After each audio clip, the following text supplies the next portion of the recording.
Picture this, you're talking to someone, a relative, a partner, a boss. You're saying something completely reasonable, but somehow they twist your words around. Suddenly, you're the one who feels wrong. You start explaining yourself. You're crying or angry or quietly falling apart on the inside, and that person, standing there completely calm, like nothing happened at all.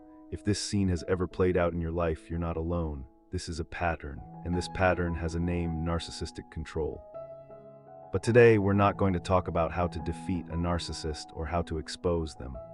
Because here's the truth: the more you try to defeat them, the deeper you get pulled into their game.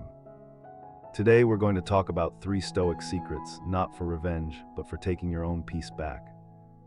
These secrets are so simple that you'll probably think, I've heard this before. But hearing them and actually living them are 2 very different things.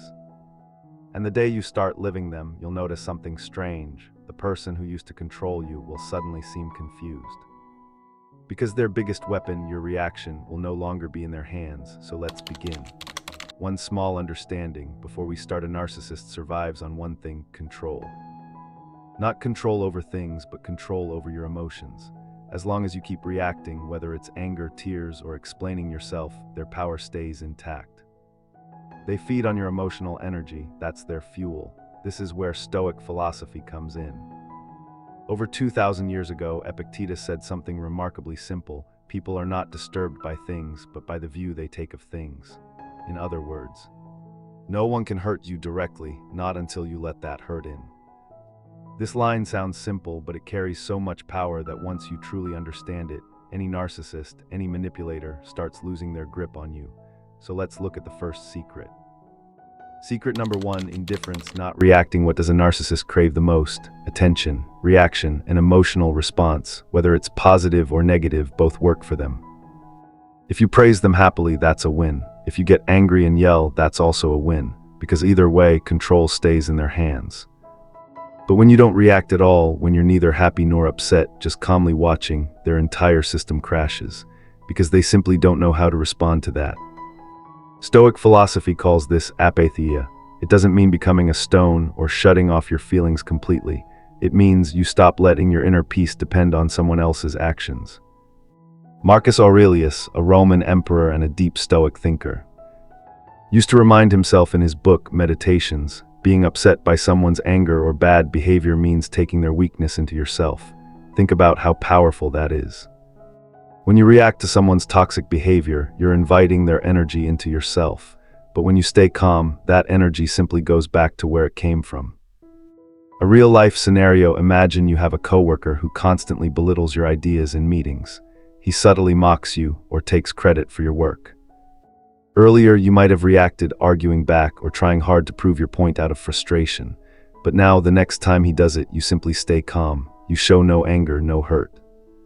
You just continue your work calmly. What happens? At first, he'll try even harder to provoke a reaction from you, because your calmness will feel strange to him.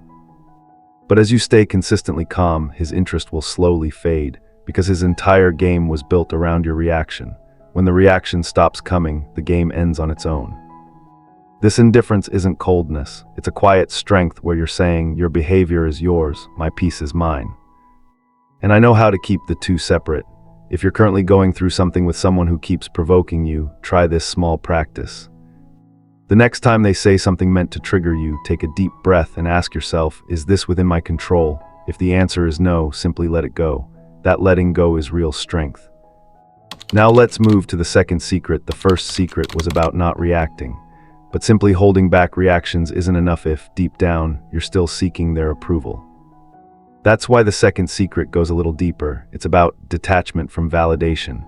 Secret number 2, giving yourself your own approval. What is a narcissist's most hidden weapon?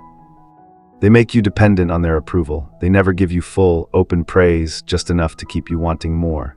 And when they withhold it, you start trying harder to please them. This becomes a cycle where your self-worth starts depending on their mood. This is their biggest control, because as long as you need their approval, they hold power over you. Stoic philosophy teaches something very simple yet deeply powerful here: define your worth from within, not from outside. Epictetus taught that some things are within our control and some are not. Other people's opinions, their approval, whether they choose to show love or not, all of that is within their control, not ours. But our effort, our intentions, our character, that belongs to us alone. Once you truly understand this, you start asking yourself, why should I measure my worth by someone else's mood? A real-life scenario: imagine a daughter whose father is extremely critical by nature. Sometimes he's happy, sometimes angry for no reason at all. The daughter is constantly chasing his approval, getting good grades, landing a good job, doing everything just to make him happy. But the harder she tries, the further his approval seems to slip away. One day she realizes something: my peace cannot depend on my father's mood. She continues doing her work well, but now for herself, not to please him. And when her father criticizes her, she listens, but she doesn't collapse inside anymore, because her worth is no longer tied to someone else's opinion, it's rooted in her own principles. This shift seems small, but it changes everything. Once you learn to give yourself your own approval, no one, not a partner, not a parent, not a boss, can hold the remote control to your happiness. If you're currently in a relationship where you feel like you're always trying to prove you're good enough, pause for a moment and ask yourself, am I doing this for myself? Or for their approval? That question alone will bring you back to yourself.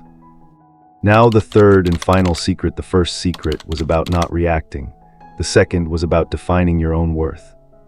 The third secret might feel the most uncomfortable because it touches a very deep human need, the need to be understood. Secret number 3, silence, not explaining yourself. A narcissist has a favorite technique: repeatedly demanding explanations from you. They create situations where you're constantly trying to clarify yourself. Why did you say that? Why do you do this? Do you even know how much you hurt me? And you spend hours defending yourself. But here's a deep truth: when you keep justifying yourself over and over, you're unconsciously accepting that their accusation might be true. You're handing them the role of judge and taking on the role of the accused. Stoic philosophy says, not every statement deserves a response. Marcus Aurelius wrote, the best revenge is to not be like your enemy, and sometimes the best response is no response at all. Silence here isn't weakness, silence is a boundary.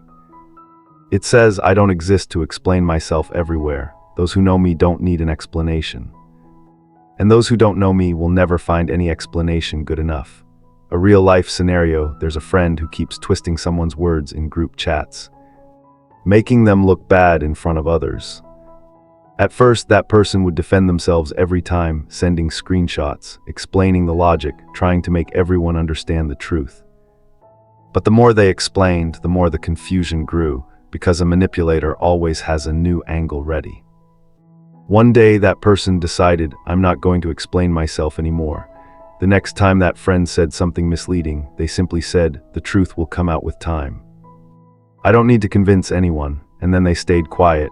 At first, this feels difficult because we're conditioned to believe that if we stay silent, people will misunderstand us. But the truth is, the people who truly know you don't need an explanation, and the people who only want drama will never find your explanation satisfying enough. If you're currently in a situation where you feel like you have to answer everything, remember this: staying silent, not responding, is also a response. And sometimes it's the most powerful one. How these 3 secrets work together. Now take a moment and see how these 3 secrets connect to each other. When you stop reacting, their first weapon is gone.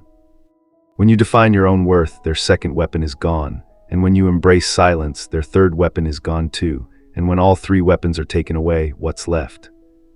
Just a person who can no longer control another person's emotions. And here's the biggest twist: the calmer you become, the more restless they become. Because your peace becomes a mirror for them, reflecting their own weakness back at them. But remember, we're not doing this to make them uncomfortable. We're doing this because we want our own peace back. Their discomfort is just a side effect, not our goal.